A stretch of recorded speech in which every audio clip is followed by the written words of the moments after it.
Hi all, this is to just give you a demonstration how to execute Yak programs. You already executed the Lex programs, it was only a single file. It was easy for you to do the commands and execute. If you have Ubuntu, directly you can execute your Lex and Yak programs. In Lex you have only one file which has .l extension. Yak has two files because Yak is nothing but a compiler. From lexical analyzer it should get the tokens. That tokens should be checked with a grammatical structure in the compiler and check for the errors. That is what Yak will do. So I'll just show in this demonstration how in Windows and Ubuntu's your Yak programs can get executed. So Yak is nothing but yet another compiler. So it is a compiler. Now Yak is a scripting tool which will help you to execute and show how compiler will work. Next, you can see in Windows the execution of the Yak program procedure or the steps will be followed like this. The commands will be write a Lex program containing the token description and save it as a file name .l. And another file you have to write which contain the grammatical description and save it as file name .y extension. Now, one more thing you have to make sure is whatever file name you are going to create for Lex and Yak is better to be of the same name, because then only Yak can possibly get connected with which token, from which file token has to be accepted, token description has to be accepted. So if you are executing each and every time only one Lex file, means no need that the name should be same, but it's always better practice to have the same name for Lex and Yak file. Why? Because the Yak should get connected automatically to your Lex token description. So after generating the file, first thing what you have to do is compile the Lex file. Whether first the token should be generated. So first compile the Lex file. If you're using Ubuntu, you have to use flex instead of Lex. Flex file name.l for compiling Lex file. Then you have to compile your Yak file by using the command yak -d file name .y. -d is the definition. Your token definition has to be get connected. So you will receive the tokens by that time. When you have a -d, you will be having token number, your token description, definition values will be there. So yak -d file name .y will compile your Yak file. Check whether your grammatical structure, your whatever token description what you have defined is getting accessed by your Yak. Then after both files Lex and Yak is compiled successfully, you have to build your final uh, file, that is lex.yy.c will be generated from your compilation of the Lex, y.tab.c from your Yak file. Y.tab.c will contain all the token descriptions along with the token numbers. So now you have to do a command cc lex.yy.c y.tab.c -ll for building your Lex and by combining your Lex and Yak together. So after, if it is successfully done, you can execute the file by using the general command /a.out. This is how you are going to do when you have an Ubuntu. For Windows, you have to download Flex on Windows. I have shown it how Lex file can be done using the Windows. I already done a demonstration. Similar way, I'll show you now how Yak program also can be executed using Flex on Windows. So we'll see the demonstration now. So you can see here your Flex on Windows. In Flex on Windows, you can see your Lex file here. You can see your Lex and you can see your Yak. So when you create your Yak, you will get an outline like this, which has the definition section, rules section, and your user subroutine section. So I have already done a program. I'll show you, explain you, but you will get an outline when you click on the Yak. There you can update your programs and execute. Now I have already done a program which has a Lex file which will return you two types of token. One is ID and other one is number.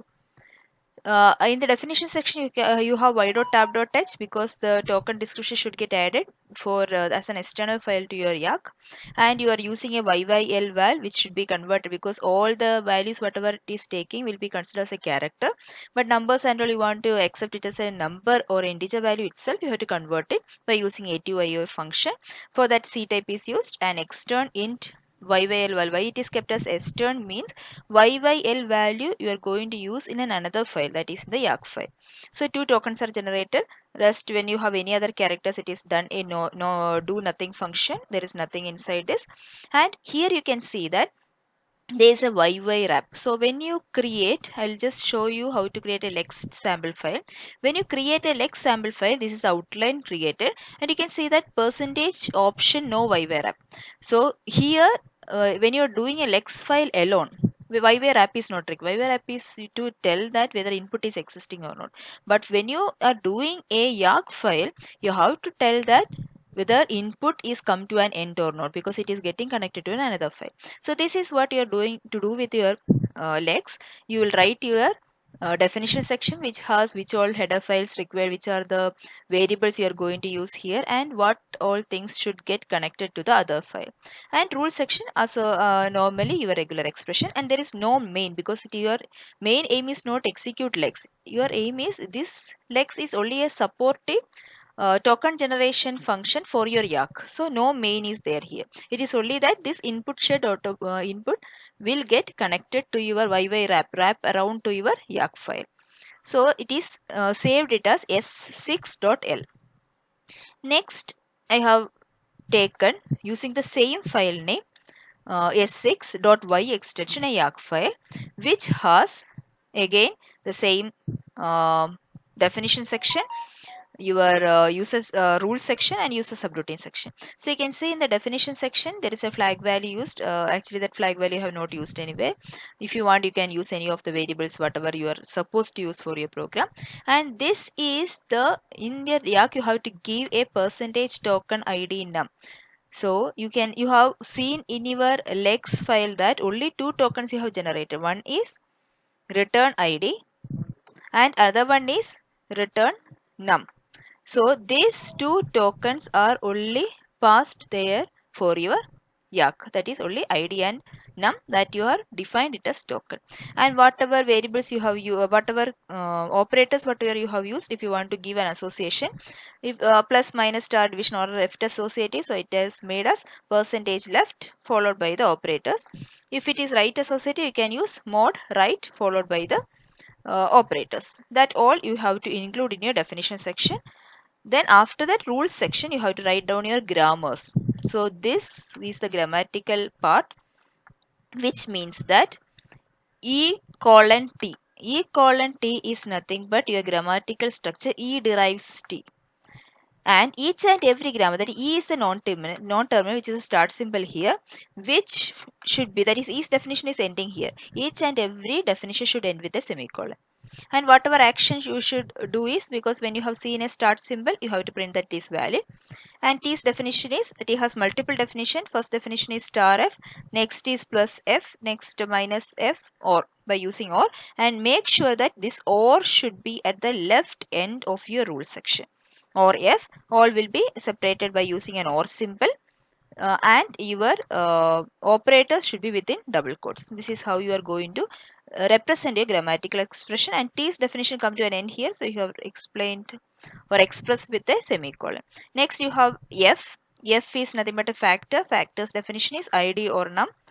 After factor's definition it is end with semicolon. So here in the rule section you are writing down your grammars, and correspondingly if any grammar has to do any action, represent that in your action part. And in the main part you have to do in your Lex, you have done a YY Lex for invoking your lexical analyzer. So here you have to do a parsing. So you have to do YY parse, which will invoke your parser, check with your token description and do all the things. And there is a YY error. YY error is just the syntax error checking. So if you have not given any statement inside the YY error function also, by default it will give that if there any error exists, syntax error. So now I'll tell you how you can execute this. So you have s6.l and s6.y file to be done. And in flex.window you can see that if you want to execute a lex file, select the lex file here, do lex file compile, then lex build, then take the yak file, do a yak compile, then lex and yak build. Similarly you can do it. Now if you want to do your command prompt, if you want to do all the things, you can do it in the command prompt. So now I'll show you in the command prompt how it can be executed. So a command prompt is open now. First what you are going to do is execute the lex file. Lex file is s6.l. Executed. There is no error. Then you have to do yak file -d s6.y. So yak file, if there is no error, if the token description, if the rules all are proper, it won't give you any error. Both lex and yak are compiled. So you have to build lex and yak. First lex file will be there in all lex specified things will be there in lex.yy.c. y.tab.c contains all token descriptions. That if lex and yak is compiled properly means that it is done. Now we have to execute in Windows by in Ubuntu by using /a.out, but in Flex on Windows you can directly output file will be created called as S6. So execute by using S6.